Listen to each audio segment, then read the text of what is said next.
like to talk to you about my beer today. It's gonna be really good.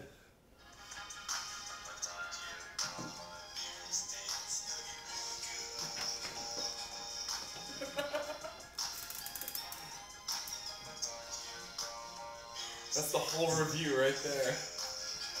What's happening? Thanks for joining me. I'm Chris. And I'm Seth. And today we're going to take a look at Seth's sort of homebrew that he does, because you do a boatload of homebrewing. You always have like 7 things on tap when I come over. Yeah, I've got a 2-barrel brew setup behind us. It's a sort of a modified rim system. It's full pumps. The only thing that's keeping me away from Herms is, well, not much. It's modified rims, so it's pretty close to Herms. It uses I have no idea what you're saying. It's the way we heat. Okay.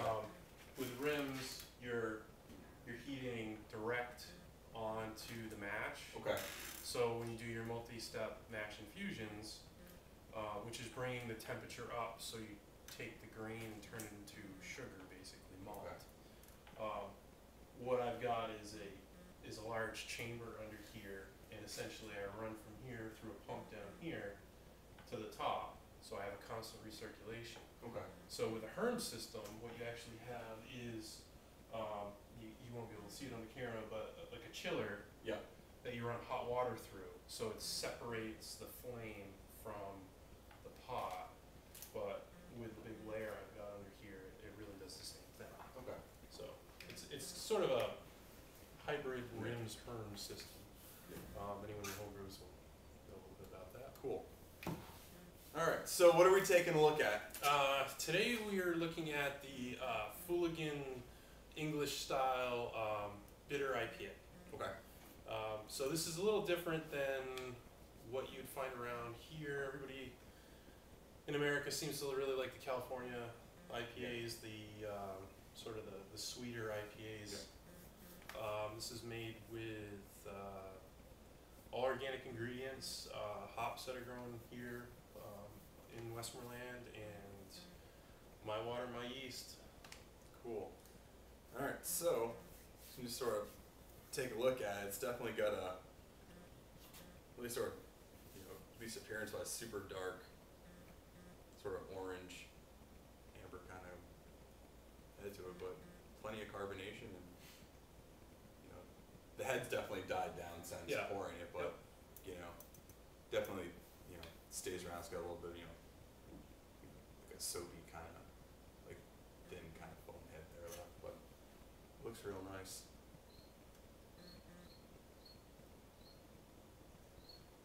It definitely has that really earthy, like fresh hop kind of aroma to it, but it seems to be balanced out pretty well, and that's definitely like bready, like malty in the back. Yeah, I've gone ahead and actually dry hopped my glass. My hops are banging right now. They're just about ready to be picked. So at this, I like to do a little wet hopping on all my beers right now. I know what it tastes like. Yeah. I'm gonna figure out what it tastes like. Right. There's 4 hops in this, and 4 greens. What did you use for hops? I used Hollow, Cascade, Chinook, and I finished it dry hopping with Saz. Yeah. Yeah, for an English style, which you don't get too many of around here, brewed, intentionally, like you're seeing on a smaller scale. Everyone now is gonna, try to go for like a, West Coast style, or even like the Midwest style, which I'm a big fan of.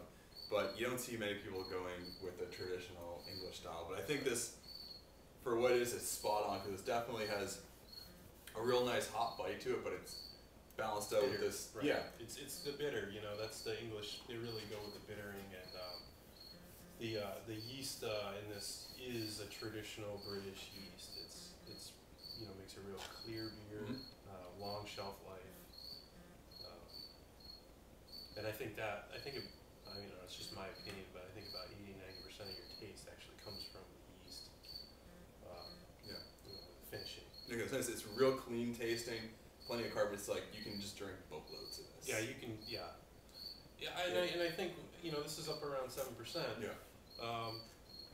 From what I was reading when I was putting this recipe together, they used to just cut this with water. They would transport it in their kegs and then cut it with water, and they would give the short beers to the the workers. Right. And the talls would be kept for the captains and Yeah. Yeah, and it was originally the English was brewed around 8 or 9%. Right. At that, so they could cut it down with water a little bit. But Yep.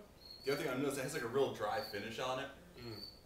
which is interesting considering most of the IPAs you're gonna drink now are, almost like real sweet or cloying, so it's like leaving like this syrupy finish almost. Yes. And this is the complete opposite of that. Complete Where opposite. Yep. it has all the hop characteristic, but it finishes clean, so it's almost like you're like ready to drink more of it right away. Right. Which is kind of dangerous. What's this one come in at for percentage? I guesstimate.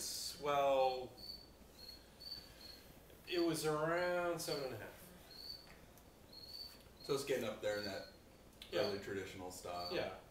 Well, my yeast attenuation is like 75%. So if I let it sit a lot longer, it would, it would probably get up around 8. But the way we go through beer around here, it's pretty crazy.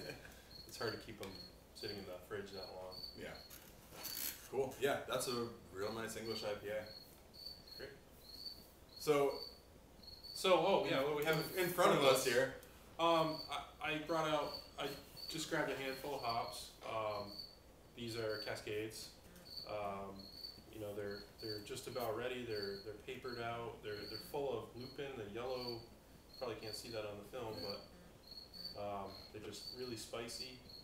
A lot of people don't really know what hops look like. These are hops. Great big vines of it. Yeah, they look like the pellets you give to your rabbit. That's correct.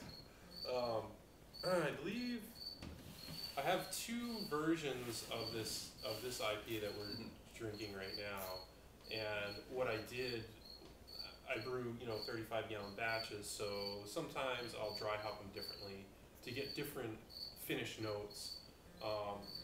This one I did with Saz, and this one I finished it with Chinook. So it has a much spicier flavor to it. This is Catamount Porter clone. We used to drink this in college, and they're sort of out of business. They think they make it like once a year now. Who were they? They were owned by someone else, weren't they? Yeah, It was like I forget who bought them out. I think it was one of the main breweries, their Red Hook or somebody like that. Some commercial company bought them and just eliminated this beer from the lineup. Yeah, I definitely remember getting like a keg of that in like '97. Yeah, 94, 95, 96, 97, Yeah. And so I came up with that recipe, and this has actually been around the house now for about, I think we've had it on for about a year now. Yeah, it's been. So this is the last of it. Yeah. And it's a great porter. It's a wonderful beer to have in the wintertime. But I like the summertime. I like the IPAs. Yeah, solid. Cool. Well, thanks for walking us through this. No problem. All right. Cool. Cheers. Well, yeah. Cheers. Cool. We're gonna keep drinking a whole bunch of beer and then play music upstairs. And hope you're drinking something too. And I'll see you next time. Cheers.